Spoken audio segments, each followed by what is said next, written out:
ပေါ်ဦးဒီဟင်းတွေကအယောင်အစင်းကောအနံ့ကောဖြည့်ဆုံးပါရဲ့ဒါပေမဲ့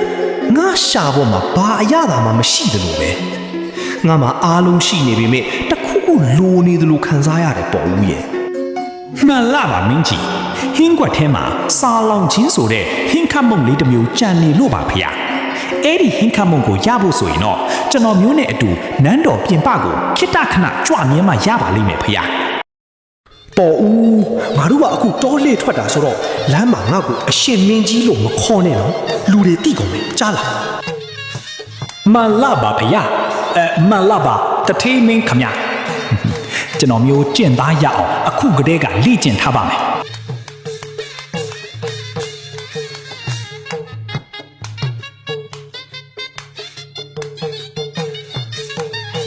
ပေါ်ဦးဒီစိုက်ခင်းတွေကစိမ့်လဲဆိုပြီးလိုက်တာ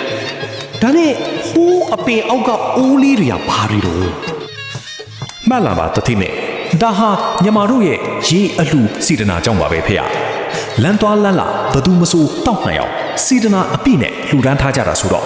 တောက်ရသူအဖို့အမောပြေုံနဲ့မကပဲစိတ်ထဲမှာပါအေးမြသွားတာပေါ့ဖေရဟောဟိုရှိမှနွားလဲတစည်းငွန်းကြွနေပါလားမောင်မင်းအကူညီလိုသလားကွယ်ကူညီကြပါဦးခင်ဗျာကျွန်တော်နွားတွေလည်းအားကုန်နေပါပြီကဲအားစိုက်ထားဟဲ့တက်ညီလက်ညီတွန်း